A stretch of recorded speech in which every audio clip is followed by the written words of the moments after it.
If something can be a norm for all of us, how we start a day in the morning, what would you recommend? Water, lime, electrolytes. Follow that up with any kind of fat.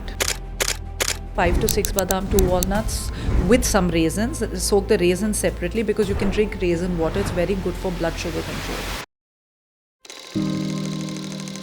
Being in this industry for so many years, you do understand the effects of alcohol. What is the best way to consume it so that it does not damage us as much?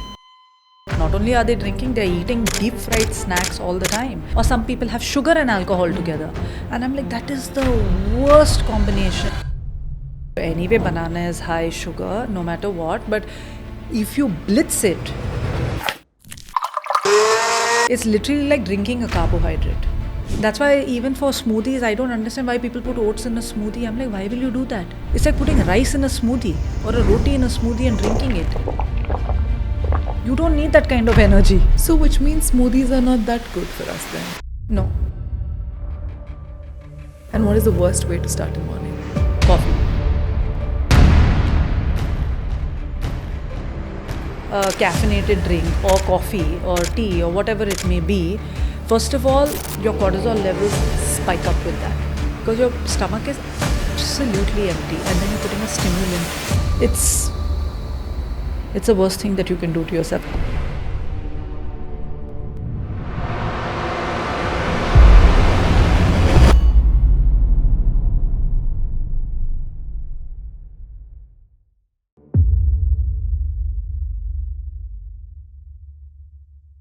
In the journey of losing 35 kilos, what was your mindset like? So I didn't have a vision board, but I love running. I still love running. I always loved running. But at that time, I used to struggle to run. Because believe me, when I was like 90 some kilos and I got on the treadmill, I was like, this treadmill will break. You know, in your mind, you're like, I can't even take this weight and run. And I always ran. So I started small. I started very small. I used to walk but my mindset was that this time when I overcome this big hurdle of physical weight, health, whatever it is, because I had been going through that IVF thing for 3-4 years and I was really tired. I was like, this time now when I get over it, right, when I enter a room, people will stop and look. Who's that girl? I swear. And back then, I can't even believe I am the version of me that I'm sitting here because I was very broken, but very determined. I would be on the treadmill, endlessly walking or running or doing my strength training, endlessly, and sometimes for months not seeing results. So when people say that, listen, how? I'm like, you are in an endless pursuit and then you fall in love with that pursuit. So did I think that I'll be this fit? No. But I knew one thing's for sure. Like every time I was challenged, I remember then I lost like the first 12, 13 kilos and all that. And then I was like, I need a coach who's really good. So I went to then one gym to another. And I remember went to one particular gym and that chap is telling me, what is your goal? You are fine. No, by that time I had lost. So now I must have been around 70-ish kilos. And he's like, you're a mother. You look okay. What is your goal? I was like, my goal is that when I go to Greece, I want to wear a bikini. He's like, are you going to Greece? I said, no. But when I go to Greece, I want to wear a bikini. And he's just like, madam, I don't think that's possible. He told me point blank. He said, 1, you have had a C-section. 2, you have had a history of thyroid. 3, you have, always had a weight issue. I said, I've not always had a weight issue, but I understand. But I walked out of that gym. I was like, I'm going to prove this man wrong. I'm never coming back here.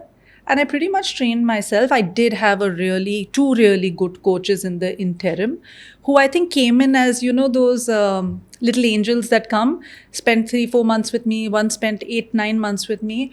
And they put me in a really good mindset about myself. And like that you're really good. What is it mindset like? See, until then I would always question myself. What am I doing in the gym? Am I even good? I've been working out since I'm 16. But see, I had friends who were athletes. So I have seen them train. I know what it takes to be an athlete. But I always decided in my head, obviously, I'm not going to be that person. But when these coaches came into my life, they're like, do you know you are that person? You train like an athlete. And you don't even know it. Because I used to run because I liked running. But I always say this, that I always read a lot, studied the subject a lot. And it was not an effort, because I just wanted to know better. Like, I wanted to understand better. I think that's why even my IVF journey finally eased out. Because I was like, what am I doing? I'm not this person who's blindly going to keep on listening to people that do this, run here, go to this doctor, go to Bombay, go here, go there. Like, just pause for a second and understand what's happening inside your body. And my dad always used to say, right, he still says this. He's like, our body is talking to us all the time. It's so true. But we don't pause to listen to what it's trying to tell us. So when I actually decided to pause, that was also quite a, decision. Because you can imagine families on both sides were like, she's not getting pregnant. And it was not something that anyone expected me to say that that's it. Now we are not going to try anymore. No more IVFs, none of this. We're all going to forget about this for some time. And it was very hard for everybody, but they did. I know they politely were like, yeah, it's your decision. But I knew like there was a lot of undercurrents of what is going on with her. But that was, I think, the first time after I started Cupcake Company, this was the next major decision I took in my own life for myself. I'm like, I will take this because my body doesn't feel, right. It doesn't feel happy. And I feel very tired. And something in my head is telling me you got to stop. And so I'm going to listen to it. And how long did it take for you to lose that weight? The IVF weight? No, the 35 kilos after the long pregnancy. Time. I think 2016 my son was born. The post I found was from 2018. Okay. But still I was not nearly toned. I was not toned. I was slim. I had lost the weight, I think. I think the real getting into this sort of fitness, this level of fitness rather happened in 2019. And since 2019, I've been pretty much, because that's also the year I got certified, the year I moved out, like lots happened in that year. From what you've been saying, one thing is very clear, that weight gain is not necessarily to do with eating more or sugary stuff. Not at all. It's got so many layers beneath that. Help us understand what those layers are. Funny you say that. That's what I've written in that post of 2018. Guys, and that time I was not certified yet. I had only read all those medical journals, and I was like, actually I've put it out to all the ladies saying that if you are in your postpartum phase and you're feeling confused and overwhelmed with weight, don't blame yourself by saying that you're eating a lot.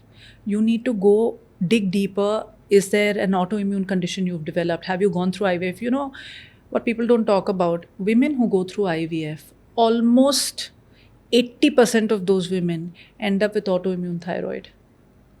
Especially people who've gone through multiple IVFs. And many of us have gone through IUIs and IVF. We don't even talk about IUI because it becomes so insignificant because we've gone through something like IVF. Right. But IUI is also injecting your body with hormones all the time. So anything or any sort of modality that you use that is externally putting something in your body, that is a chemical, is going to change and disrupt the natural flow of what's happening inside. Now, why do they say something as basic? We all know when we were kids also, if you're having antibiotics, take an antacid. Don't have it on an empty stomach. Because you'll have. But why is that? That is because the minute an antibiotic goes in, the first thing it does is that it kills the good bacteria in your gut. That is why you will experience all of those, you may experience all of those things, because it is dependent on what is your gut health. And that is at the core. And that's the difference between nutrition and medicine. Medicine is take the antibiotics, nutrition is how is your gut. Gut, right. And so if somebody comes to me, I'm going to very well be like, let's talk about. Many people come to me with, you will not believe the kind of tests that are available now. And especially I have a lot of overseas clients, the kind of genetic testing, DNA testing, this testing, that testing, it's all great. But it really boils down to very basic stuff. Because they will come with a report that says that they are allergic to 500 things. I'm like, this is not possible.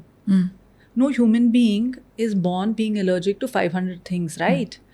Over a period of time, you have started reacting to things slowly and slowly and slowly.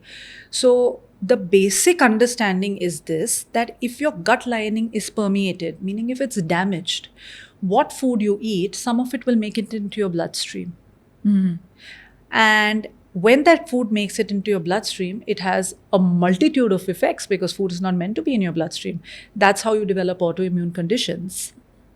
Okay. That's how when you go for this kind of food testing, food intolerance testing, so many different foods can come up. Okay. So, what is the core of that? The core of that is that your gut lining is damaged. And what creates the damage? Stress is a big one. Okay. Huge, actually.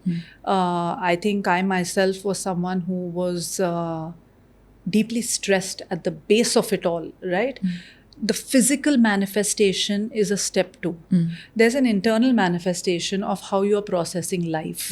Not to say that I'm not at all zen even now. I'm what do you say? I'm constantly striving to do so much better, and I work in a very high octane environment where I'm dealing with clients and I'm creating my content. I run a home. I have a child. So do I not go through those moments? Of course. But you have to literally take out time for yourself. If every morning my meditation or my time is non-negotiable, for that I wake up at 4:45. I will do it. It's a non-negotiable for me, not for my child, not for anybody else. It's a non-negotiable for me. And just like that, I take out time for him, which is a non-negotiable. And like that, I take out time for work, which is a non-negotiable. But that morning routine that I have, which I have followed today, yesterday, no matter what it is, I'm like, my day starts at 11. Actually, my day starts at 4:45. But I will wake up, give myself time, hydrate, do my electrolytes, this, that, meditate, chant. It all requires time. Go to the gym. Even if I can't do a full-blown workout, like today I didn't have the time, but I'll take out at least 30 minutes, at least run, do whatever makes me feel good on that day, and shower and then be ready to take on the day. But that sets me up in the best possible way. And I always tell everyone that you don't have to wake up at 4:45. You don't have to do it. You wake up at 6 also. If you wake up at 9, try and wake up at 8. If you wake up at 8, you try and wake up at 7. The difference in what I have started doing in my practice from when I started to now is that in 2019, I was very rigid. I was like, no, this is the way it has to be. Only then you will get the results. Okay. But as I started consulting with more and more and more people, I realized that I need to meet them where they are. Emotionally, physically, mentally. Because a regimented approach is going to bog them down further. So when I meet a client or I meet someone and I see their reports and I feel that, okay, this person has a lot of inflammation, they're looking a bit stressed. And of course, I talk about it. I'm almost like a counselor. I mean, and that's why confidentiality is a very big part of what I do. Because people tend to open up about so many things because it's natural. Everything that's manifesting in our body is somewhere emotionally, accelerated. So, I always say that we will meet you where you're at. So if you tell me that, listen, I have to fly to 5 countries in a matter of 2 months, I'm in different time zones, then we'll meet you where you're at. And how I do that is that once the plan has now become very phased. It's not at all like how it used to be. It has evolved in a very, very different way, where every 15, 20 days, we may change something, we may accelerate certain things, but unless and until that person is not mentally at ease, then they're not metabolically going to be meeting us where we are at. So we ease them into it. I ease them into it. I'll be like, the first 10 days is going to be this. Now tell me, what is the connection between the cortisol levels, which is your stress when your stress is up, and your weight gain? Oh my God. And especially for women. Okay. And see, there are many things that are very different for men. A man can come stressed, but testosterone is a very stable hormone. And this is a man and a woman, it's a gender thing. It's got nothing to do with the individual per se. But when a woman comes, now let's say she's already stressed, okay? And what is the meaning of stress?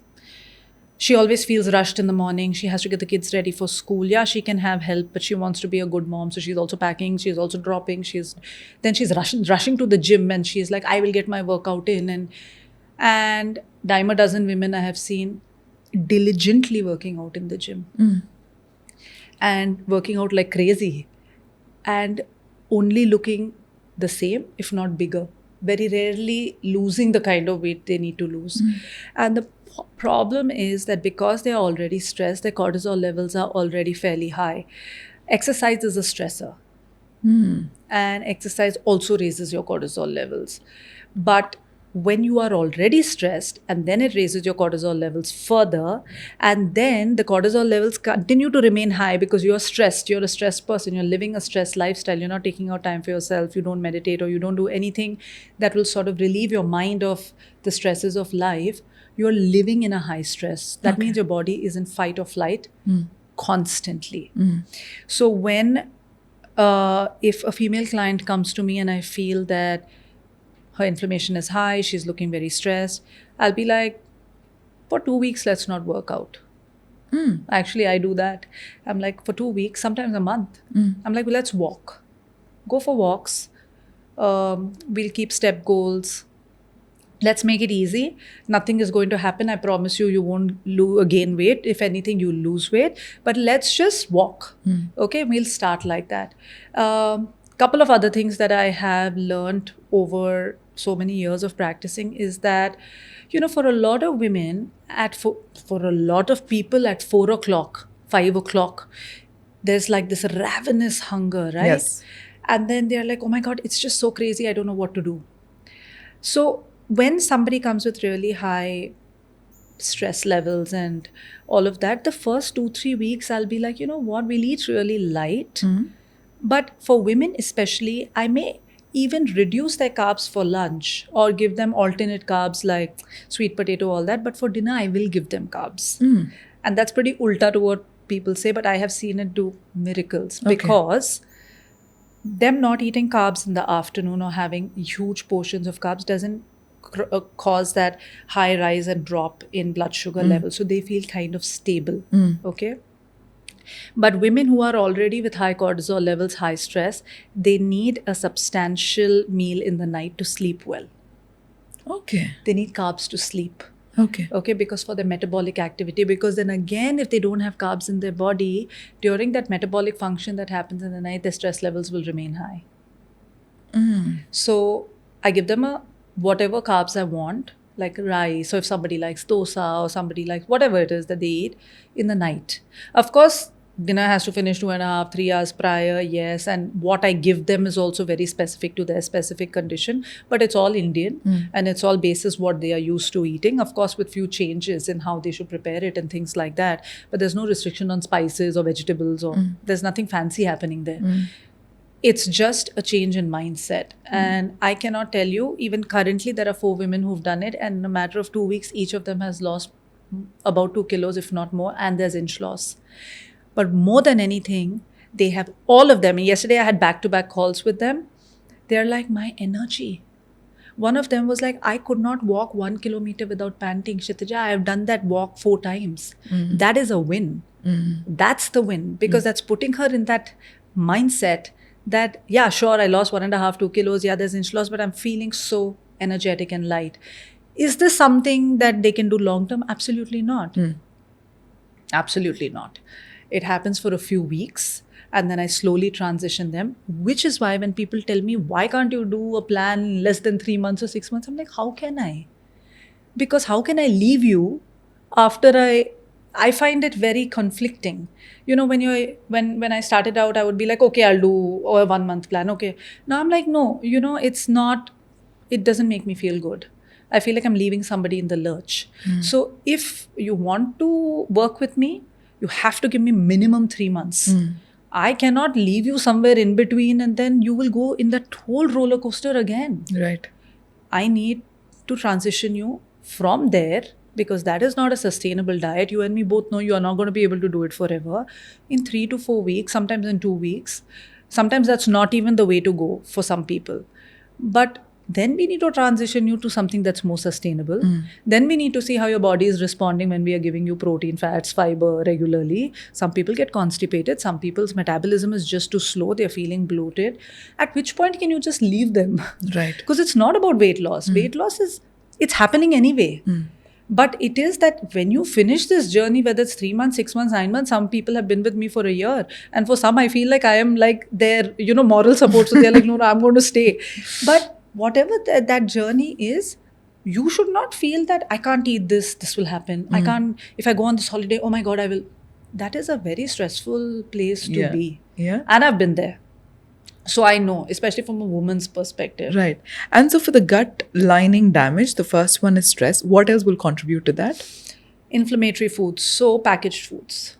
Okay. And you'll be surprised that a lot of people are who come to me, especially my overseas clients, they're eating pretty clean. And the access there is much easier to gyms and all of that. But they eat a lot of packaged food. Oh, I'm having a protein bar on the go. Oh, I'm having this thing on the go. And we live in this false notion that abroad all the food is clean. It's not. I mean, yes, Singapore is very good and some parts of Europe. But largely when I was in London, I struggled. Because if you see the back side of the ingredients list, you're like, what exactly is this laundry list of things that's going inside my body? And it is really that simple. You don't need to learn every name. You just need to understand that if this is saying that this is a gluten-free bread made with this flour, then that is all there should be in it.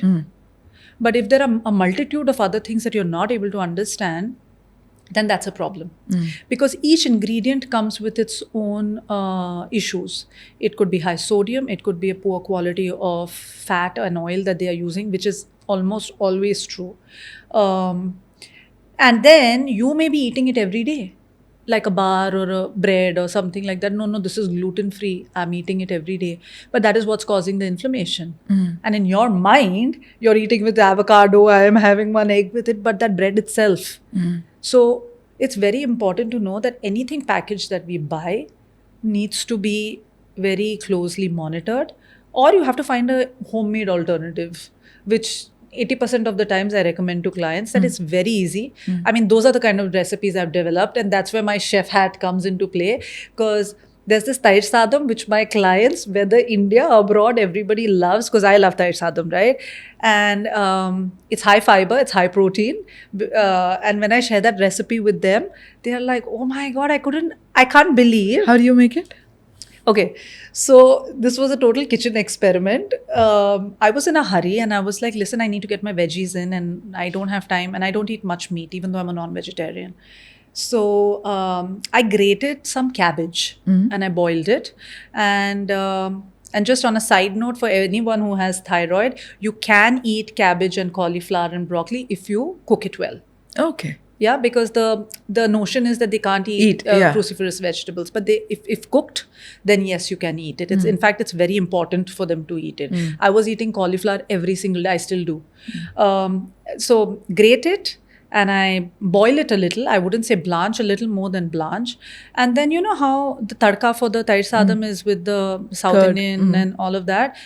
The first thing I put in is the cabbage and I really like mince it in the masala. Then I put the rice, turn off the gas, and then I put Greek yogurt in it. So I'm getting my protein, I've got my fiber, the fats are the ghee, and it's a full meal. And it's South Indian. I love it. It's vegetarian. Like it checks all the boxes. And one of the recipes that a lot of my clients love is that I give them this dry roast sweet potato with that. You know what a wholesome meal that is, and you have enjoyed it and it has done you a lot of good, and it's met your needs of wanting to eat comfort food. But I thank God that I was a chef, because that's where I'm able to blend Experiment, these things and make people's life very simple, because I know that it's hard. I know it's not easy to make 5 things and then be like, now I'll measure this, I'll measure that. I try to make it as simple as I possibly can, because I am a single mom and I cook and I don't like to have a cook and I like to eat healthy. So I know. Right. You also talk about this hormonal health plan. Yeah. Explain that to us. So that is very obviously specific to women. it starts with 21 days. That's like we launched it to see how women respond to it. But the women who did it, who properly, diligently did it, actually on WhatsApp, I created a group. Some of them have told me that their hair growth improved in a matter of 3 weeks. Their 1 or 1.5 kilo weight dropped. Some of them told me that they had some sort of, skin rashes that cleared out. So, and this was a very basic plan. I mean, think of it as an entry level thing, but that can set you up for success. What is the idea behind it? It's a certain kind of food combination for women. Okay. And certain kind of seeds and timings of when you should have them, and a certain morning ritual. All of those things put together, because it really calms your nervous system down. It automatically brings down your cortisol levels. Okay. And when your cortisol levels are down, your nutrient absorption is very high. And also your gut lining gets repaired. I have in that plan I do give a little bit of supplement information even in entry-level plans, because I think that the world that we live in, we need some supplements. So adding some basic supplements, understanding where are you deficient in any kind of vitamin and minerals. Those are very basic things, but they go a long way. If somebody's vitamin D is below firstly 30 itself is bad. I think 60 is the level where you will feel good, but there can be a dramatic difference in your nutrient absorption, in the way you feel, and in the results that you're getting in other things that you're doing. Like if you're somebody who works out and all of that, you will see a dramatic difference just by that one thing. Even for like women who are in their late 30s, early 40s, or because now these days perimenopause starts that early, having a supplement like magnesium, liver support is huge, because many women who don't drink think they don't need liver support. But the fact of the matter is that the toxin buildup, especially if you're not somebody who has proper muscle mass, increases. And women anyway lose about anything between 6 to 8% of muscle mass a year after they cross a certain, I think 32 or 33 years old. And then if you don't have muscle mass, it's much harder for your body to metabolize everything that you're eating. And then if you don't sleep properly, there's no detoxification happening. Because detoxification happens usually, they say, as a ballpark, between 10 p.m. to 3 a.m., which is why they say you should be asleep at that time. Because if you're not, your body has to sort of be awake, because it thinks there could be some metabolic activity, right? You could put something in your mouth that it needs to digest. So your liver doesn't completely detoxify, your kidneys don't. Okay. Which is why sleep is so important. So this whole plan of 21 days is to regulate these really base level things, because that itself will set you up for success. Then when we put you on a full-term plan, you will see results really quickly. So think of it as what I was saying, that when someone comes on a long-term plan, the first 2 to 3 weeks is like an anti-inflammatory protocol. Again, that's very dependent on each particular person's particular situation. But there are certain things that just work with stress management, that just work with hydration. Small things like waking up in the morning and just have water. Have water with lime and pink Himalayan salt. Why is the salt necessary? Electrolytes. And what that ensures is that after that, what you're eating and drinking, your body will be able to pull the nutrients out of it. Otherwise, your body is asleep pretty much. Then let's say you put in a caffeinated drink or coffee or tea or whatever it may be. First of all, your cortisol levels spike up with that.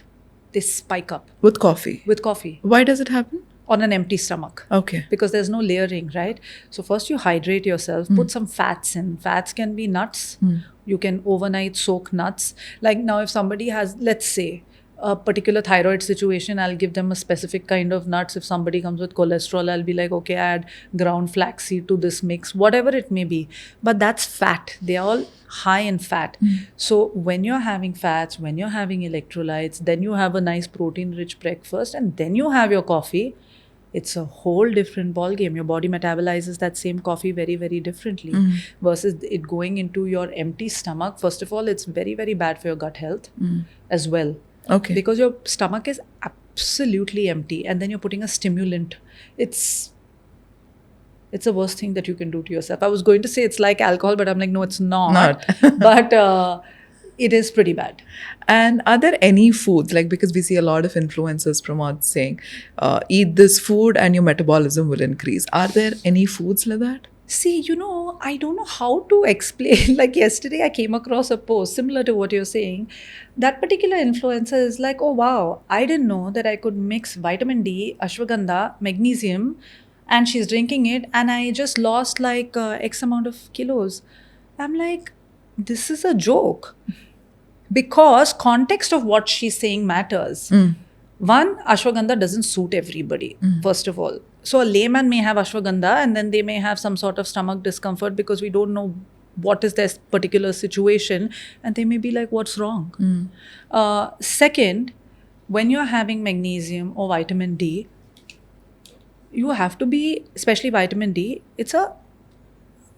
you will only absorb it if there is fat in your body.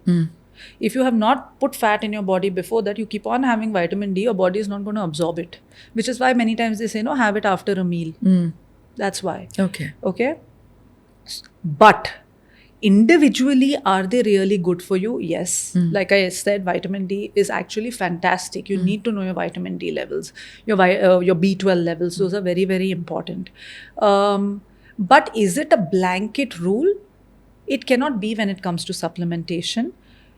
Because we don't know, is that person a vegetarian, non-vegetarian, what are their food habits? There is no particular food that is fat burning, but there are foods that increase your metabolic rate. For instance, a combination of sweet potato and broccoli and cottage cheese is an unbelievable combination. It is an unbelievable combination. The kind of carb that sweet potato is, with the kind of antioxidants that are there in broccoli, and cottage cheese is high fat. When you combine those three things and you have it as a snack, have it at 4 p.m. and then you see how satiated you feel. So yes, that GLP-1 hormone that they talk about, right? That kind of feeling of being satiated can definitely be generated through food. This is the natural Ozempic. Yeah, that is my natural Ozempic. Okay. So that plan is all about prioritizing these kind of foods. Okay. Because certain combinations of food, no doubt, make you feel really like satiated. You don't feel like, it takes away the craving completely. And you don't even think about food. Right. You don't even think about Right. it. You enjoy what you're eating then, but when you finish it, you're like, wow, most of my clients, when they get on the plan, they're like, I'm feeling full. I'm feeling full. You've given so much food. I'm feeling full. But it's not like they're eating too much food. They're just eating nutrient-dense food. Okay. And also, when we were growing up, right, it was majorly about we could eat whatever we wanted. Yeah. But now there are way too many diets, and a lot of people even talk about calorie counting. Yeah. Sometimes it might become a little stressful for people saying, I'm eating only 50 grams of this, 25 grams of this. Yeah. How do we kind of cope with this? So I think the one thing that I personally never followed, and I don't make my clients follow, is calorie counting. Okay. Yes, there is a certain measure of carbs that is given to them, just because that is something that can impact your insulin levels and whatever, given your particular situation. In fact, the base level plan starts with no emphasis on protein, fat, fiber individually. The base level plan starts with, let's heal your metabolism and let's heal your body from the inside by first teaching you to prioritize nutrient-dense food. Okay. First, let's understand that, not overwhelm ourselves with how much of what I'm going to eat, when I'm going to eat it, what time I'm going to eat it. The next step is to regularize it. Let's start giving your body this nutrient-dense food in managed quantities, X number of times a day. For some people, it's even 5 times a day. Especially men. They may feel hungrier. Some men have 6 meals a day. And so I will break it down basis how they feel hungry. What is their current pattern, not what I want them to eat. Right. Then your body sort of gets used to it. and you're like, wow, I'm feeling a lot fuller, a lot longer. I don't need so many meals. I can slowly. Then it becomes about understanding, okay, the metabolism is now repairing itself, and they will probably likely see better results at the gym, or they'll feel more energetic, or they'll just be, the pants will start getting looser, they'll be feeling good. Then it becomes about, okay, now let's sit and talk about what we want to do when in terms of weight loss and how we want to go about it. And even then, I am a big believer of protein. I have it in every meal and all of that. But I feel that if you are going to give your body too much protein in the beginning when it's not used to it, people get very bloated and they get uncomfortable, and then they give up on the whole thing altogether. They're like, protein is not for me, especially Indians. So it's the same thing with exercise. That's why I told you, I tell people don't go to the gym, because if you are not used to working out and you throw someone in a gym environment, one, it's very intimidating. Two, they'll just not feel good about themselves. I want them to feel good. That is the most important thing. At every step, keep feeling good. As you keep feeling better, we keep accelerating it. Okay. And then it gets easier mentally, physically, and then the results are what they are. And also recently I read a report that said skipping your breakfast spikes your cortisol levels. But also, I've also heard people say intermittent fasting works well for you. Yeah. So where do we draw the line between these two? I think it's very, very personal. Okay. So, and it can change for one person through a lifetime. You know what I mean? Yeah. So I feel like I've always eaten breakfast, but even after I got into fitness, I ate breakfast. In fact, I used to eat a proper breakfast: eggs, dosa, mushrooms, like a proper breakfast. But I think in the last 3 years, I don't find the need. So I do my hydration in the morning. I'll have nuts. I'll have some form of protein, all of that. Yes. But I don't do any carbs, and I don't do any like breakfast, no fruit, none of that. I like to work out only with fats and protein in my system. And I feel better doing it. I feel like my results are better. I feel lighter. And then I properly eat a meal in the afternoon. But I can't say I'm starving, right? Yeah. Because I do have my nuts in the morning. I do have my electrolytes in the morning. Yeah, they are all very low calorie, but I am giving myself some energy to go into my workout. You will see that some people will have coffee first thing in the morning, and that itself they'll put the protein, or they'll put ghee. It's all fine.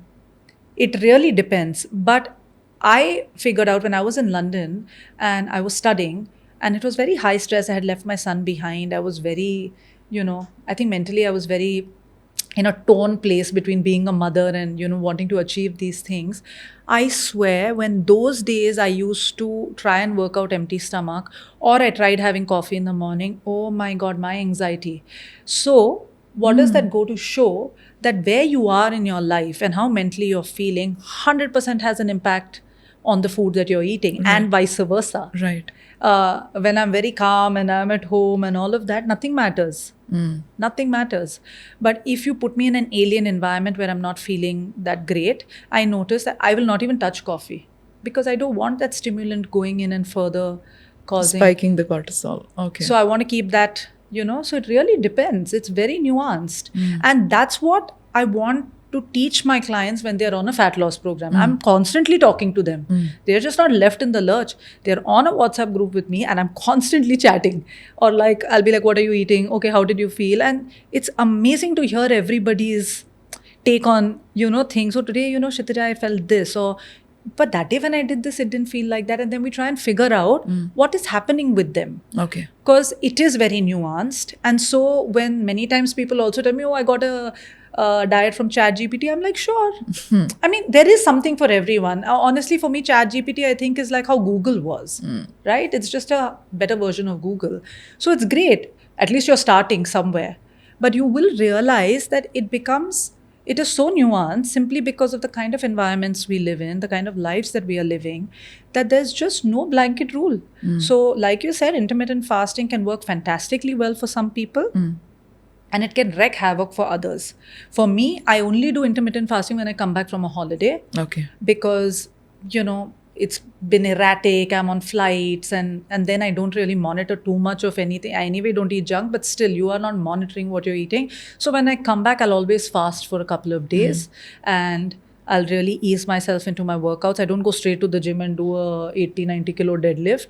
I will ease myself, ease my body, mind. Actually, you have to ease your mind, you know. You have to constantly talk to yourself and be like, it's fine. Go. If you're not able to do this today, you try and do this. If you're not able to do that, you try and do that. Okay, just show up at the gym. Till today, I have to sometimes do it, right? Sometimes as a parent, you wake up and you're like, my God, yesterday was such a long day. I worked so hard and this and that. And oh my God. And then I always remind myself how good I feel after a workout. Oh, Right. that feeling. It is nothing in the world Compares to that. compares to it. It's this euphoric feeling. And I actually also feel amazing when I'm lifting. I feel very powerful. What's the science behind that? I think the kind of hormones that are released, right, especially when you're building muscle, are very different from the kind of hormones that are released when you're doing like a workout, like maybe a cardio, like running. Okay. However, running is also amazing. Like if you're like, I'm a runner, right? So I know that after the first 7-8 minutes, I can lose track. I will have track of only the first 10 minutes. After that, I can go on running. And you feel more and more, excited about the run. You feel like you can go faster. You feel like you're flying. And that is the runner's high. That's why so many people love running. But that also, I have curtailed it. I tell myself 5 kilometers on a normal day. On the weekend, okay, 7 kilometers. But that's it. And you can't be running twice a day. Sometimes I used to run. But as now I'm 39, I know that I want to be able to do this for the rest of my life. Right. This is, it's all well and good getting carried away, but there is no this thing in that. So when you lift weights, when you build muscles, you feel good. So there is a connection between you being fit and you feeling good about yourself. Oh, yeah. Help us understand that. Oh, yeah. See, the thing is, I don't think it is about let's take away beauty or all of that from it. And to be very honest, Gayatri, when in 2019 I developed muscle, people around me were like, what? Like, why would you want muscle? And, that was, but I was feeling so good about myself. I was like, what? Like, how many people that you see is able to build muscle? But the perception of beauty is very, very different, right? Now it's changed a lot in 6-7 years. Now you respect somebody who has muscle.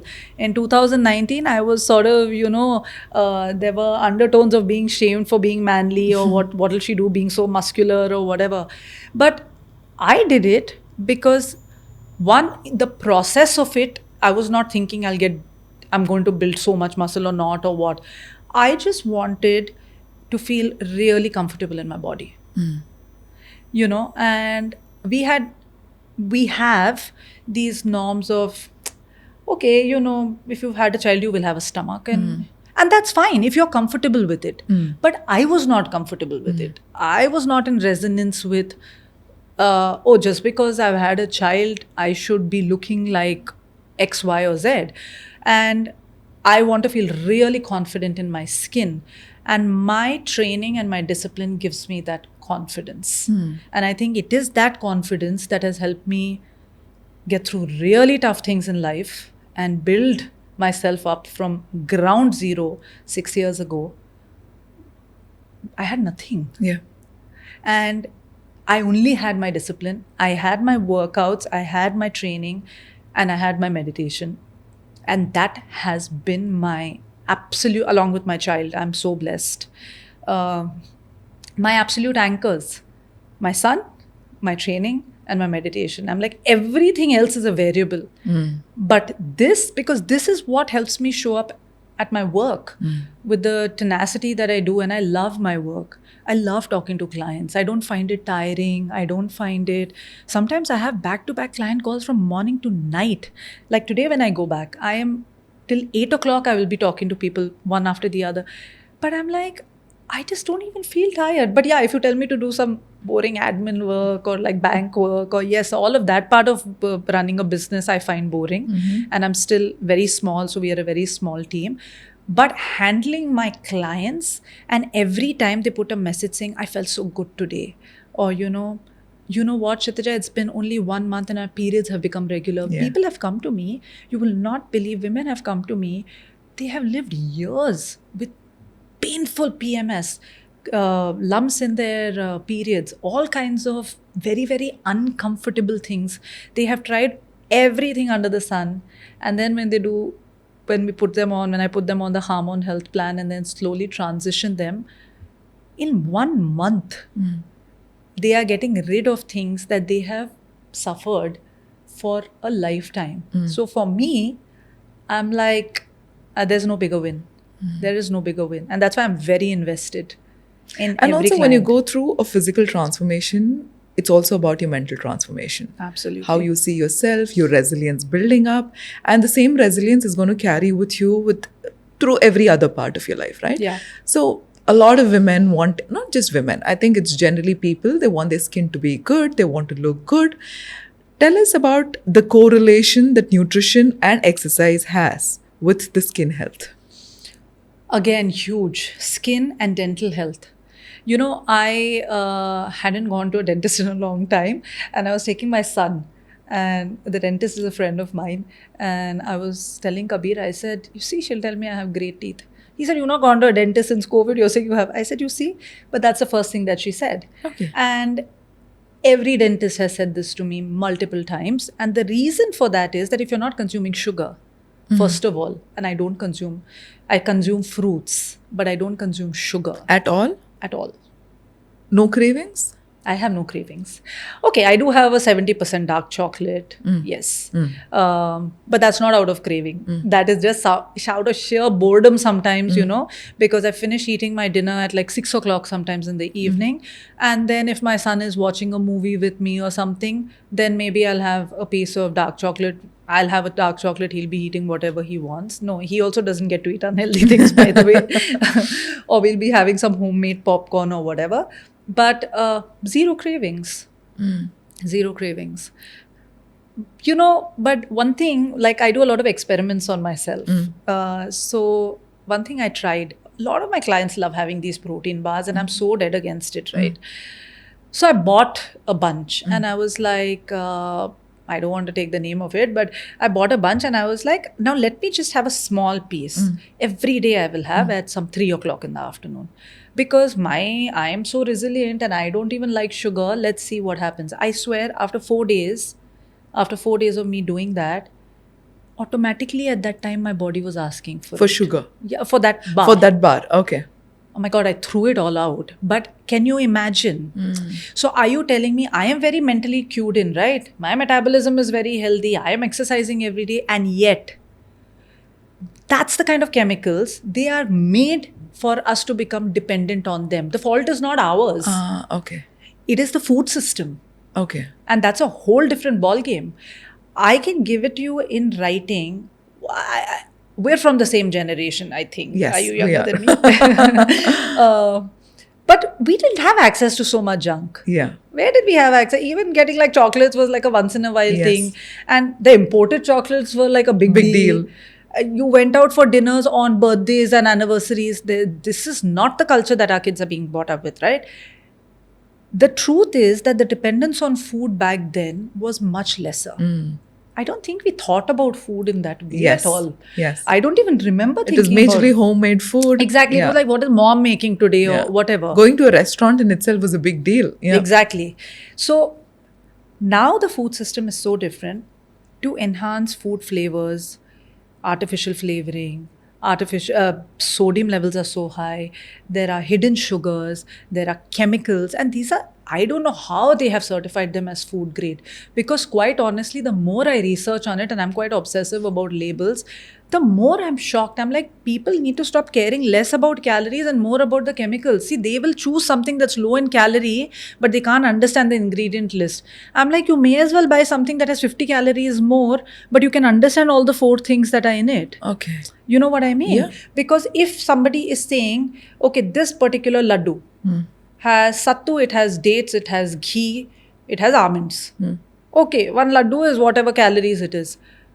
But if somebody is ambiguous that, oh, this laddu is only 35 calories and it has X, Y, Z, Z, Z thing, and you are like, I don't even understand what is it.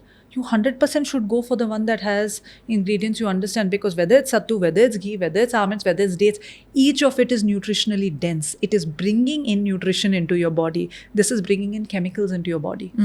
Your body is not equipped to metabolize chemicals. It's only going to get inflamed. What happens to those chemicals in our body?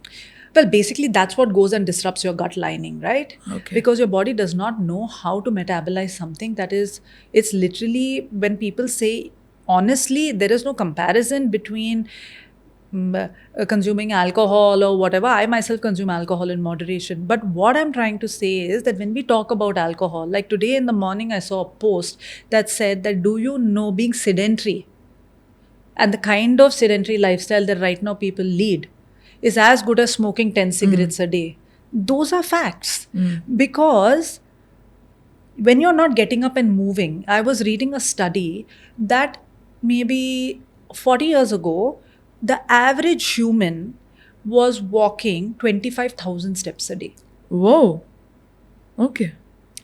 Now, whether it was between going to that, you know, there was less traffic, and even if I think about my grandparents, if my grandfather had some this thing in the forest, if he had to walk, Walk. right? Because he was a timber merchant. So, but now we don't have the concept itself of getting up and walking. When most of the time I tell clients that, you know, wherever you are, I want you to stand up and just stroll every 1 hour. That it's sometimes so hard for them to wrap their head around it. And I'm like, don't be awkward about it in office. The truth is, the minute you start doing it, it'll normalize for you. And soon, in fact, few more people may be doing it with you. And it is so critical what you eat, yes, but your activity level outside of the gym is absolutely critical. If you ask me how I maintain myself, it is not what I'm doing in the gym. Sometimes in a week, I may be able to, you know, pack in only 20-minute workouts like this morning. But I will hit my step count of 15,000. I'm already at 8,000 steps. I will hit a step count of 15 to 18,000. I will see to it that I'm eating clean. If I have, let's say, a family birthday or I'm out on a holiday or something, I'm very conscious about what I'm eating. And if I have, let's say sometimes you don't have options, right? Like I was at one Diljit Dosanjh's concert and I was with a bunch of friends and it was in the middle of the night and I had to eat pizza and I was so hungry and I was like, I'm not going to eat it. They're like, you'll die. And so I ate the pizza, but I'm very conscious about it. The next day I will think about, okay, you know what, you got to load up on your protein, you got to load up on your veggies, try and avoid carbohydrates for one day, walk. It's not about torturing yourself. It's not about going to the gym and torturing yourself. Just go out in nature, relax, move, breathe, and just eat normal, you know, vegetables and things like that. And actually, I'm a great believer that carbs are great. I eat it in every meal and I eat rice. And I love rice. I love rice. I love dosa. I love everything to do with rice. And it's never been a problem. And it will never be a problem because I am not going to eat mountains of rice. I will eat this much rice. I will first be having a lot of vegetables or fiber. And I see to it that I have protein in some form, whether it's yogurt, whether it's eggs, whether it's... In fact, chicken I have only twice a week. When people say you can't be vegetarian, twice a week, not even that one meal in a day is chicken. I only survive on eggs, Greek yogurt, sometimes tofu, because now organic tofu is available. Sometimes I will moderate my paneer. One way or another, I'll get the protein in. I will have fiber on my plate.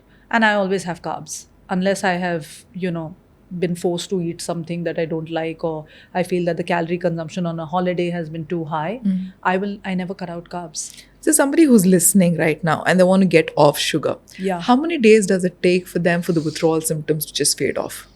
2 weeks. 2 weeks. If not 3. I want to say 10 days because actually I am seeing that with a lot of clients, 10 days is the sweet spot. So when many of them, I tell them, don't think about how many days this is going to be. Let's just say 10 days.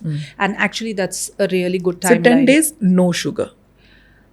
It's not no sugar. I do give fruit. Okay. I think fruits certain fruits and a certain timing of having. I think berries are fantastic. I think there can nothing in the world can be better than blueberries, pomegranate, anything that is dark red or purple. Jamun is in season. All of these are fantastic. The antioxidant level in that is unimaginable. For some of my clients, I tell them to grate beetroot and carrot and have it before their lunch with olive oil, salt, and pepper. See, what happens is beetroots and carrots are very high in carbs in the vegetable zone, okay? And they have sugars that break down when you cook it. So post-cooking, their calorie and their carb levels increase. Okay. Pre-cooking, having it in its raw form, like a salad, fantastic.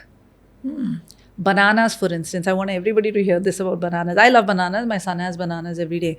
But you need to understand, when you eat a banana, the glycemic index of the banana is very different versus when you mash it or when you blitz it. Okay? Because again, you've broken down the sugars.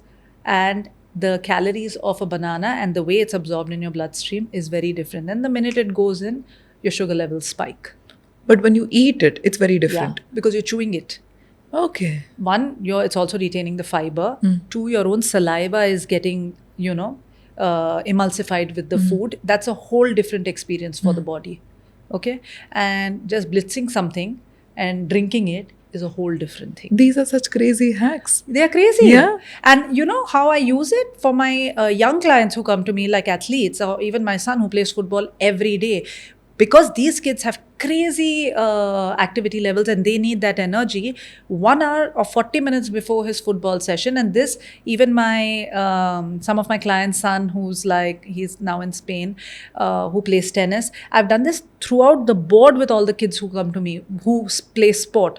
1 hour before they train, take a red banana, blitz it.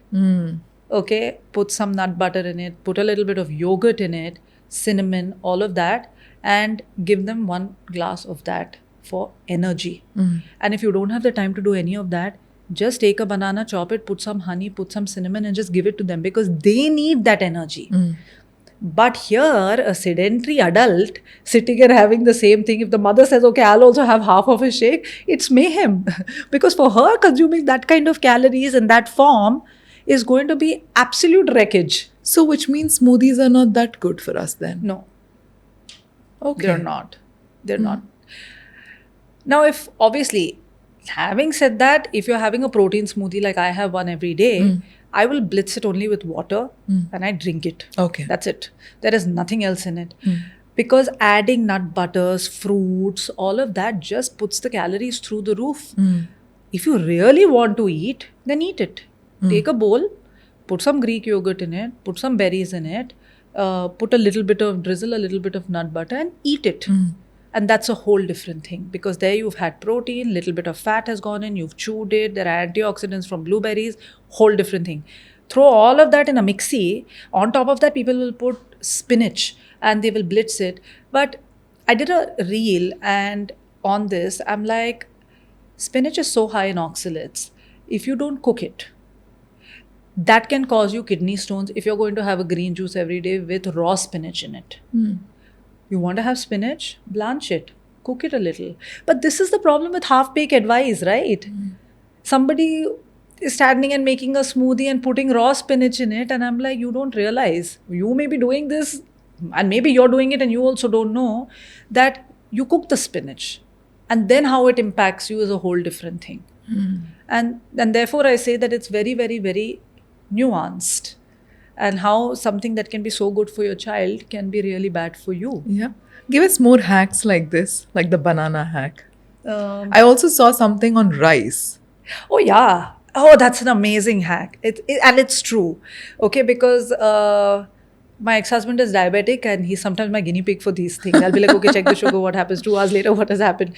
Okay, but so when you cook rice, first of all, rice and white potatoes, though I don't think white potatoes are a great option. Always choose sweet potatoes over white potatoes. But okay, regular potatoes, they are very high in starch, right? You cook it and you keep it in the fridge. Okay, and next day before eating it, heat it again. They develop something called resistant starch. That is really good for your gut. And that slows down the absorption of that carbohydrate in your bloodstream.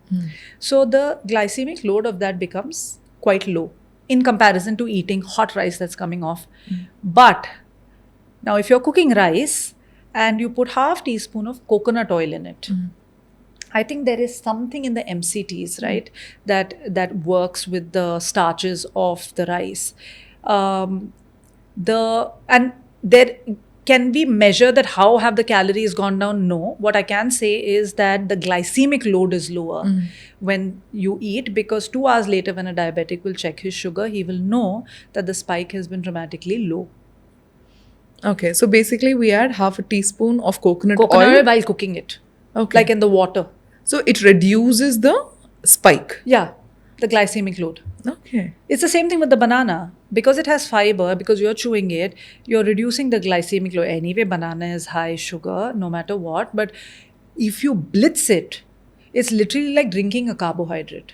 That's why even for smoothies, I don't understand why people put oats in a smoothie. I'm like, why will you do that? It's like putting rice in a smoothie or a roti in a smoothie and drinking it. You don't need that kind of energy. You're not expelling that kind of energy unless you're like a kid running and playing a 2-hour tennis match, or like running around a football court or playing basketball. Sure. Then it's a whole different thing.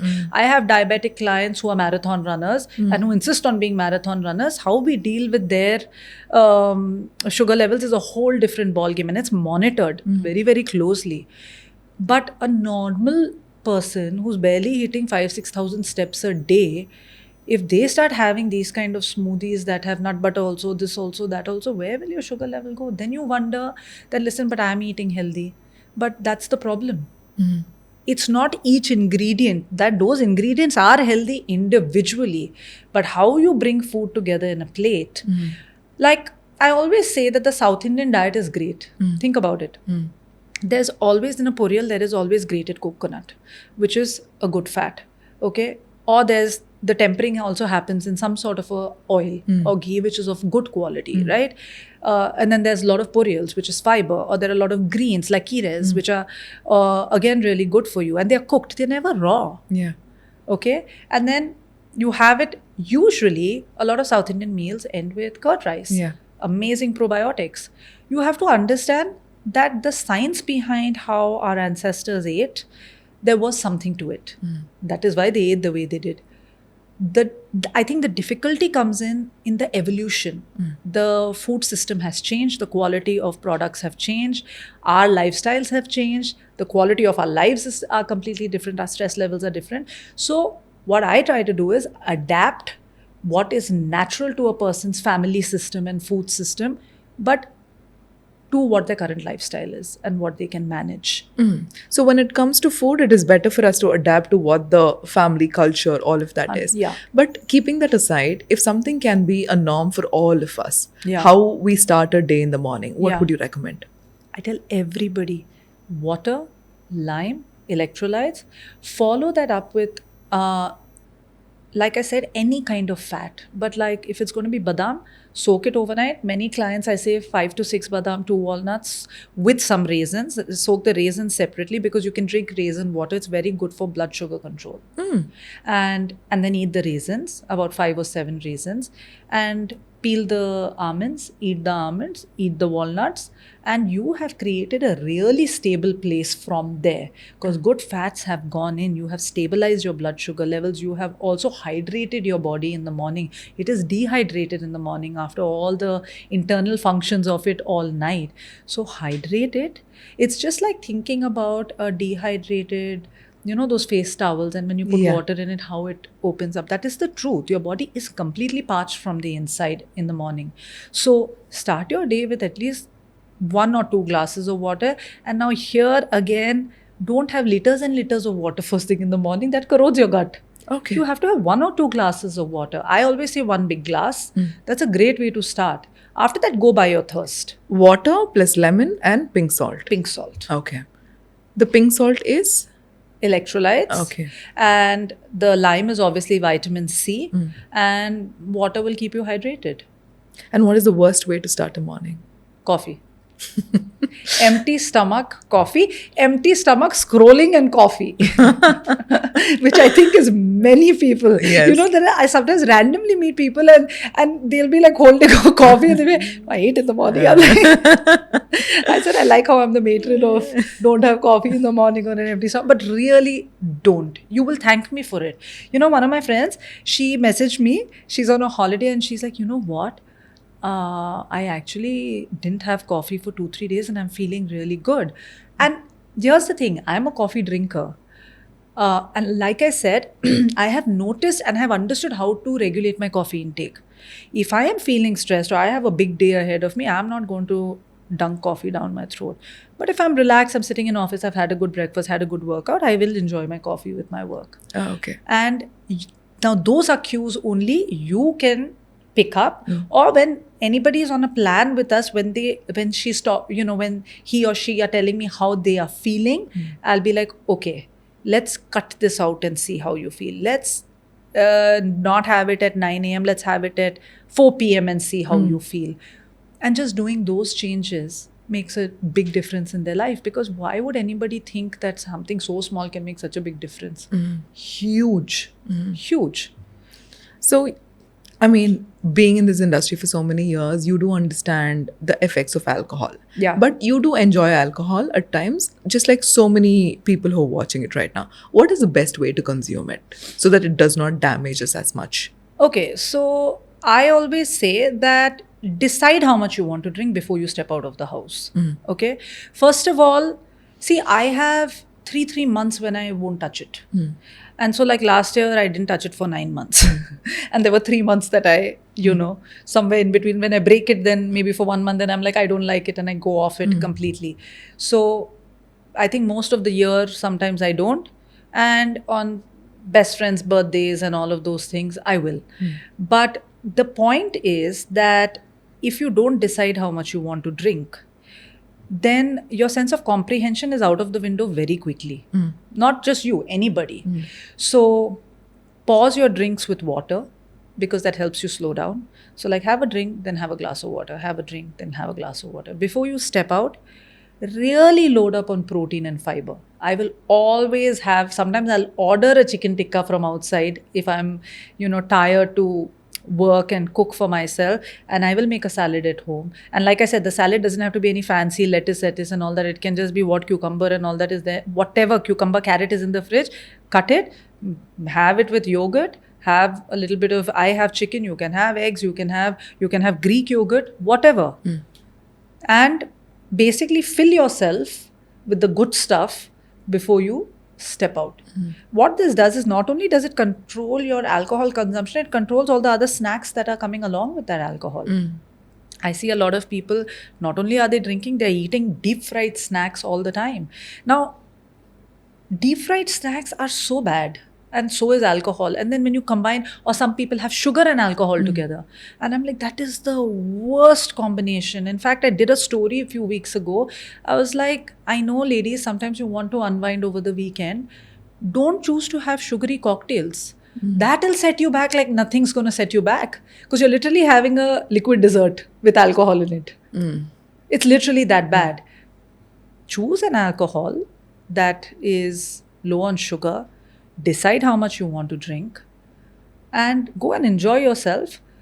Try to keep yourself full with the good stuff before you step out, so you don't end up binge eating also. And then it's not a whole shipwreck. Then it's like, okay, I went out, I had a good time, I decided to have 2-3 drinks, whatever, and I came back home and I'm feeling fine. But if it is that drink, then I had a dessert also, but then I ate some fried snack also, oh my God, this was at least 2,000 calories. Then yes, your entire week's work has gone in one night. But it does not have to be like that. And even if you have done that, I want you to know all is not lost, because tomorrow is a new day. And you can start with just keeping yourself hydrated that day. Don't push yourself to go to the gym, run, none of that stuff. Go for a long walk in the evening, at least 40 minutes. Try and make it a brisk one, like sweat it out a little bit. Throughout the day, eat very light. Try not to eat carbs that day. Have whatever else. Have your vegetables, have your soup or rasam or whatever you want to have, but try to avoid carbs and try to go for a really long walk in the evening. Really stay hydrated. The day after that, do an intermittent fast and then you will be back on track. I think intermittent fasting is great for that. Okay. You know, when you're feeling very sluggish, or sometimes I feel like during Christmas time, or when there are these certain pockets of the year that everybody is indulging a lot, the best way to bring yourself back is, one, please stop feeling guilty, because that's the worst feeling. Two, just tell yourself, I can fix this. I can fix this right now. I don't have to wait for anything or any intervention. Stop eating at like maybe 4:35. This is the best timing with people who don't do this often, right? Have off your dinner itself if you want at 5. Finish it by 5:30. From there, fast for 12 or 14 or 16 hours, depending upon what your capability is. But if it is 12 hours, fair enough. After 12 hours, break your fast with one date, few almonds, go for a long walk, sweat it out like that. Don't be going to the gym, lifting. You will injure yourself. Your body will not be able to perform the way it's supposed to, even if you are a fit person. Okay. Don't be running at high speeds, none of that. You want to do all things moderate. It takes 24 hours for your body to recover from all of that. The next day, go to the gym and maybe do a proper cardio workout, because you want to burn off those extra calories, and then just transition into your normal routine. But that's another hack. What's your take on OMAD? Oh, 1 meal a day. 1 meal a day. Listen, there have been points where I have by default had 1 meal a day. But again, the reason I say that I can't say I have fasted till that 1 meal is because I wake up, and for me, having my hydration and my nuts and my protein, I don't eat anything, but I drink a protein shake. That is sacrosanct. I will not change that for anything anywhere in the world. I will do it. And that keeps me very stable, my mood, everything, my performance in general. But I end up eating one big meal many times, only in the afternoon, and then I'm fine. I don't need anything. Maybe a bowl of yogurt at like 5:36, maybe, maybe not. But there are many times I eat like that. And my biggest meal is my lunch. And that's it. After that, I transition. And many times, lunch will be very light, like an omelette on the go or something. Then I eat off a big dinner at 5:36. You don't eat beyond 6 most of the times. Most of the times, no. Of course, if I'm out and all of that is different, but I don't eat out. 90% I don't eat out. I went out for dinner with my parents and I didn't touch anything. And they're like, what is, eat something? I'm like, no, I can't eat anything. What are the insecurities you're dealing with right now? I never think that I'm good enough. It's very hard to say that out loud. I get it. But I never think that I'm good enough. And that is something I'm working on. That we are all perfectly fine just the way we are. Who we are today in this moment. The fact that we are here and we are living this journey, we're special. And God has all put us, each of us here for some purpose. And the problem is that we get caught in these milestones that we set in our head. And it's very, again, like everything else, it's very contextual. Not to say that you shouldn't have milestones or you shouldn't have goals. I myself am very goal driven, not that that's changed about me. But to constantly think that you need to do more, to be more, that is something I am deeply working on. Because this sense of no matter how much I will achieve, today I'm this fit, okay, now after this I don't enjoy anything in the moment. I get it. And sometimes when I enjoy, I'm like, oh my God, like you're slacking. And so that's that constant thing. You're slacking. Do you want to really be a slacker? Is that who you want to be? And as I'm growing older, I am allowing myself a little bit of stuff. Some days when at 4:45, I wake up every day. But in between, I had even started going for a run at 4:45. In addition to my multiple other workouts during the day. And I was enjoying it, to be very honest. But during the end of my son's school semester, I was getting tired because I was just like, I have to rush back home, get him ready, drop him, then go to the gym, and then client calls. And I had this chat with myself. I'm like, do you think this is right now adding value. This is run at 4:45, and then I was like, no, it's not. And it's great. You know you can do it. You know you can do anything you want. But right now, this is not adding value to yourself. So this is not you slacking off. This is you understanding where to draw a boundary. And that sort of conversation, I don't think I had the maturity itself to have. I would just be like, no, you're being lazy. And anyone who knows me knows I'm far from it. Mostly people around me are only telling me that you're doing so much and how are you doing it and why are you doing it, and I love it. But also to be able to just take a minute and be, but no, even as we speak, I can say 1,000 things that I should be doing and I could be doing and how I had imagined. Yeah, it's a constant dichotomy, right? Like thinking about the girl in 2018, I sit here today and I'm like, I can't believe who I am. And yet I'm sitting here today and I'm thinking, and yet I have a vision of what I want to be. Yeah. That's far beyond who I am. Yeah, I relate to that because I used to be a person like that. No matter what I did, nothing was enough. And I justified that to myself saying, because nothing is enough, you keep pushing yourself forward and you're able to do the things which you at some point of time thought was not possible. Yes. That was oh a story. My God, Yeah. You're reading my mind. Yeah, because I used to be that. So I had this revelation very recently. So my husband and I Please tell me. Yeah, I really need we'd to gone hear to Georgia. Yeah. My husband is a very cool and a relaxed person. His only intention in life, goal in life, is to be happy. Yeah. He's like, let's be happy. What's the point of doing all of this if you're not happy? Yeah. So before we went to Georgia, his passport had gone for US visa stamping. It had not come. We had to leave on Tuesday. Till Sunday, we had not received the passport. And I'm there checking the website every 5th minute. And finally, the website blocked me saying, you're just doing this too much. My husband is sitting there all chill. And my blood is boiling looking at him like that. And I'm like, what's wrong? Why? He's like, what can we do? Yeah. This is not in our control. When the passport has to come is when it'll come. Yeah. If you go on Tuesday, once I know that you're going to Georgia, I will come and be there with you on Wednesday. For me, the whole point of you need to struggle in order for you to achieve something. I swear, man. So it was more like when you use a catapult, this struggle is something that helps you move forward, was a belief. Yeah. Only to realize that the struggle was necessary for you to be who you are right now. You don't need the same story to move forward. You can use a vision of the future, how abundant you can be, how much of a contribution that you can create to the world. You can use that as a pressure to move forward. For me to not struggle and still be okay with receiving abundance, that was a huge block that I used to have. Now it's opened up. Now I'm like, you can have anything. Yeah. And you don't really have to go through the struggle. Yeah. You can still enjoy the process of getting there. You will have a lot of things that will not be favorable for you. Yeah. Still go through the process. You don't have to beat yourself up. You can just be relaxed. Yeah. For me to relax and enjoy in the now has been a challenge because in my mind I'm thinking of 100 things. Okay, this. Yeah. And I believe only if I think like that will I move forward. Not necessary. Yeah. When I'm in a state of flow, I think I'll go much further than what that was supposed to be. Exactly. You know, my God, I have like goosebumps. A few days ago, I was thinking this.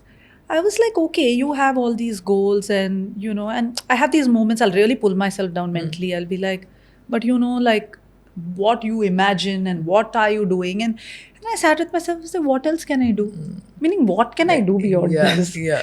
There is nothing else for me to do. Yeah. So there is like this inner voice in me that is talking to me that's like, okay, decide you don't do anything. Just don't do anything. Just give everything up and see what happens. And I'm like, just the fact that that voice is talking to me like that is that I just need to relax. Yeah. Not be so torn in every direction and listen to every person and be somebody says, you meet a friend and he says, oh no, but your company could have been this, and then you meet someone, an investor, and he says, but you could have been there, and then I feel very like, oh my God. Am I missing out on something? Yeah. And when I went to IIM, it was a big check for me because I dropped out of college. And it was one of those things, right? Oh my God, she dropped out of college. I dropped out of college because I was just not resonating with that environment. And I think I wanted to sit for my SATs. My mom was like, don't sit for it. Was it defiance? Was it me being young? I don't know. But I don't regret it at all, because I immediately, because I was, then my dad insisted that I study through correspondence. I was doing it through correspondence, and I got a job in British Airways. And the best experience of my life, what that job taught me in 3 years, no college degree could have taught me. I then went on to get a job in Taj, and I went for the interview, and there were MBAs sitting next to me. And when I went in, I said, I want to first start this interview by saying I'm a dropout. And my boss on that, and of course I was, whatever questions they asked, yes, I was very well versed with. But I always try, that is one credit I give myself, whatever anybody can try and spin on me as a negative, I use it as a positive. So even when I got divorced and everybody was like, oh my God, life is going to be really hard for you. No. I'm like, no, I'm going to create a new identity of what a divorced woman can look like, empowered, and how she can be friends with her ex-husband, and how they can bring up a child together. And I will create that. And it is how it is today. So those are like positive milestones. And yet there's this little voice inside being like, but it's been 5 years you're earning only this much, or you're doing only this much, or this is. And there are all of those things in the background that are constantly going on, which off late I'm like, no, I only if I'm going to let this go, will I be able to flow into who I need to be, that woman who I'm imagining. Yes. And I've been meeting some fantastic women like you. And yesterday I was sitting with someone who's very spiritual. And I was so, these 2 podcasts have happened one after the other. And I'm like, it makes me feel so good in presence of positive energy that sometimes you just need to enjoy this very moment. Yeah. Like I told you, I had been watching you on Instagram. And I'm a very pro woman, and I'm a collaborator. Neither do I feel threatened, and neither am I here to make anyone feel threatened. And so when I sit in a room with like strong women, I feel very empowered, to be very honest. I feel that there's such good energy, of 2 powerful women in a room, even a man, not that I have any anti-men, this thing. But I feel that there are many times where women like us who are very, very, very driven, and we get very caught up in that. And I think maybe there's some point to prove. That's where all of that starts. Yeah, we all have voids, right? Like the whole goal of life is to figure out those voids, fill it ourselves so that we don't need anything on the outside to fill those voids for us. Yeah. And so when I sat here today and I actually saw you, I was like, wow, like a few months ago, I was looking at her Instagram and saying, wow, what a journey she's had. Because I read, I don't know whether it's in one of your posts or where I read it, or was it on your LinkedIn? I don't know. That how you started your journey. And how you came to this 1 million on Instagram. And I'm like, it's fantastic. It is fantastic. This just reaffirms to me that all the affirmations that it all like works. Yes. It's such a beautiful mindset that you have, because generally people, when they look at somebody who, for example, let's say the numbers, we all are on Instagram, we are on different social media platforms, and when we have bigger numbers, it makes us feel good. I mean, there is no denial in that. When we look at somebody and feel like, oh my God, they have it, how can they have it, I'm better than them, it comes from a scarcity mindset. But when we look at them and say, oh my God, she has done it, I can also do it, this is the universe's way of showing me that I am also capable. Absolutely. That is such a huge mindset shift, because I believe we all have exposure to such amazing things. And it is only our mindset that determines how far we can go. And the more we start equipping that, I think we're sorted in life. I always tell my son a story. And I read it in some storybook. But I'm like, there was there was a sports day in a jungle. And the king of the jungle was sitting there, and he's like, I am going to judge it. And then there was an elephant, there was a snake, there was a monkey, there was a pigeon. I said, and then there was a giraffe, and there was a horse and a zebra. And he said, first you all are going to run. I said, who do you think won? He said, obviously the horse would have won. I said, yeah. I said, then there was a swimming competition. He said, the fish. So I said, why do you think that? Does that make the rest of them losers? So he's like, no, but how can an elephant run the way a horse runs? I was like, exactly. I was like, never feel bad about And actually, whenever I tell him these stories, I'm telling myself because Yes. he is very, very, very secure in who he is. It is, I have to Yes. remind myself Yes. that you're not the elephant and neither are you the Yeah. zebra. You are what you are. Yeah. And your trajectory and your journey is yours. Yes. And just like, so I honestly, I truly find inspiration in other people who are doing something from a spiritual standpoint, and the energy is different. I'm also very energetically aligned, so if I feel energetically disaligned with someone, I run. I literally run. I will not follow the Instagram. I just don't want to consume that. And that's not even just Instagram and people, but it is like even shows and what I watch. I mostly watch podcasts, or I like to listen to other people who have achieved. I love listening to TED Talks. I do all of that because I feel like it fuels me in the best Yes. possible way. Yes. But when I watch a show, which is very disturbing, I'm just disturbed. Yeah. And I'm like, what was this for actually? I have one Saturday afternoon and I'm sitting and watching a show that's going to make me feel terrible. So I don't want. That's why socially, I have a very close set of friends and I hang out with them and I have a good time with them.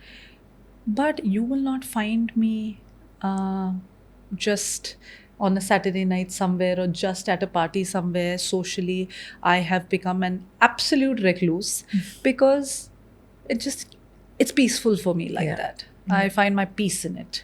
And it's so beautiful when you are in that stillness with yourself, when you are with the divine connection, there's some kind of an expansion that happens that the mind cannot comprehend. Yeah. But your external reality starts to shift, and the more you expand and evolve, everything about your life expands and evolves. So it all just boils down to how much are you willing to remove the layers of the conditioning that you've been conditioned with, and you just are willing to go with the flow of the divine because you trust in the divine that the divine's plan for you is bigger than your plan for yourself. But tell me one thing, one question I have for you, okay? Yeah. How do we know the difference between, and right now I can many times say, oh, this is my inner voice guiding Yes. me, but sometimes your brain is playing a Yes. number on you. Yes. It's the difference between the intuition and the fear, Yeah. right? Yeah. Intuition and fear will feel exactly the same way for you. Intuition will expand you, fear will contract you. Yeah. The journey of the soul here for all of us is for us to evolve and expand. Yeah. So any decision that will expand you or that will make your soul evolve, then that is coming from a space of your intuition. Yeah. The fear will also feel very similar, but Yeah. the decisions that the fear will ask you to make will restrict you and contract you. So I'll give you an example. Yes. And this, I think this will resonate actually with many people, right? So let's say, and I find that this is one thing that I've been very easy about. I'm easy about money. Like, I'm just easy about it. But I see that many times if somebody has to make a decision, okay, and that involves, okay, let's put X amount of money into this thing and then we'll see what happens. Then a lot of people are restricted Yeah. by fear Yeah. because they're like, oh my God, what if? Yes. What if this doesn't happen? And in the past, I have been through that because after my divorce, I was like, oh, but I have a child. I should. And then every time I've been like, when I've gone through all this and I'm fine, I will always be fine. And when the minute I switch into that mindset, I just flow. I'm like, I don't care. It'll happen the way it has to happen. It'll just come to me the way it's supposed to come. Yes. That's it. But it's very hard for anybody who's not spiritually very inclined to make that switch or to decipher that, because I know I have struggled with it. Yeah. Like in 2019, 2020, I had to work on it very deeply. And even now, sometimes I'm like, is the brain or is this the inner voice? To sum it up completely, so for everybody who's watching, what will be your final words? I think that whether it is spirituality, whether it is weight loss, whether it is fitness, whether it is whatever we are aspiring for, I think it's very important to understand that it's an amalgamation of all of these things. We have to work on every aspect of ourselves and yet one will excel in one and one will excel in the other. Like the kind of mental clarity you have, even though I'm very spiritually inclined, there's so much I'm learning in this conversation. And no matter how accomplished you are in fitness and nutrition, you are like so intrigued by what I'm saying. And so that is always going to be there. But as long as we are ready to like absorb and take in all the good information. Life is challenging for everyone. It's how fun we make the challenges, I suppose, and how much fun we have through it. And it's been an absolute pleasure. This was not on my vision board, but certainly something that I thought about when I saw your videos, and it was almost surreal to be sitting here today. It was when your DM came, I'm like, wait a minute, is this that guy three only? Because he didn't message me from your account, I think, or did he? He messaged you from my account. And then I looked at the DM, and then I was like, no, wait a minute, I don't know. Maybe I was like, what capacity do you work with Gayatri? He's like, no, I work with her. I was like, okay, because sometimes in all the big stuff that we are aiming for, when all this little magical stuff happens, I'm glad that I'm acknowledging it. So yeah, I hope we all do. This is so beautiful. I had such a beautiful conversation with you, and you're very, very inspiring at 39 after a C-section to be this fit and to be inspiring so many people out there to remain fit and change the definition of what it looks like for a married woman, for a woman with a child to look like and feel like and be like. You're definitely inspiring so many people. I'm thoroughly inspired by you. Thank you for this conversation. I had a blast. Thank you. It's been a pleasure.